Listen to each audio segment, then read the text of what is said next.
நம்ம எல்லாருக்குமே பிடிச்சமான ஒரு விஷயம் ஒன்று இருக்கு. அது என்ன தெரியுமா? அதான் சாப்பிட்றது. உலகம் ஃபுல்லாகவே இன்னைக்கு மக்களோட உணவு பயன்பாட்டில் அதிகமாக இடம்பெறக்கூடியது இந்த சிக்கன் தான். நீங்கள் நினச்சி பாருங்க, நாம் எல்லாருமே பசிக்காக மட்டுமா சாப்பிட்றோம்? ருசிக்காகவும் எவ்வளோ உணவுகளை தேடி தேடி விரும்பி விரும்பி சாப்பிட்றோம். அப்படி சாப்பிடக்கூடிய உணவுகள் ஒன்று தான் இந்த சிக்கன். ஏன் எனக்கே ஏதாவது சாப்பிடணும்னு தோணுச்சு அப்படின்னா என்னோட ஃபர்ஸ்ட் ப்ரிஃபரன்ஸ் சிக்கனாக தான் இருக்கும். கடந்த ஆண்டில் மட்டும் மனிதர்களோட உணவு பயன்பாட்டில் 12 கோடி டன் சிக்கன் அதிக அளவில் பயன்படுத்தப்பட்டிருக்கு. இந்த 12 கோடி டன் சிக்கன் பயன்படுத்தப்படுறதுக்கு ஆரம்பம் என்னன்னு பார்த்தோம்னா வெறும் 500 கோழி தான்.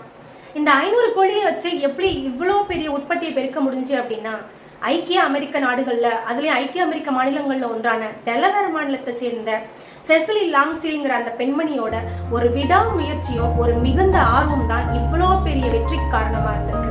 இன்னும் சொல்ல போனா சிக்கன் உலகத்திலேயே ஒரு பெரிய சாதனையை படிச்சிட்டாங்கன்னு தான் சொல்லலாம். ஏன்னா மக்கள் இன்னைக்கு எல்லாருமே விரும்பி சாப்பிடக்கூடிய ஒரு உணவுப் பொருளாகவும் மாறி இருக்குல்ல. அதனால சிக்கன் இனிமேல் எப்போ சாப்பிட்டாலும் அவங்களுக்கு ஒரு மிகப்பெரிய சல்யூட்டை போட்டுட்டு தான் சாப்பிடணும். அவங்களோட இவ்வளோ பெரிய சாதனைக்கு ஒரு அடித்தளமாக அமைஞ்சது என்ன தெரியுமா? அவங்களோட மிகுந்த ஆர்வமும் தொடர் முயற்சியும் தான். உங்கள் லைஃப்லையும் நீங்கள் சாதிக்கணும்னு நினச்சிங்க, சாதனை படிக்கணும்னு நினச்சிங்க அப்படின்னா இந்த மிகுந்த ஆர்வத்தையும் தொடர் முயற்சியும் என்னைக்கும் கைவிட்டுறாதீங்க. உங்களாலேயும் ஒரு மிகப்பெரிய மாற்றத்தை உருவாக்க முடியும். இதெல்லாத்தையும் யோசிச்சு பார்த்து உங்கள் உலகத்தை நீயே மாற்று.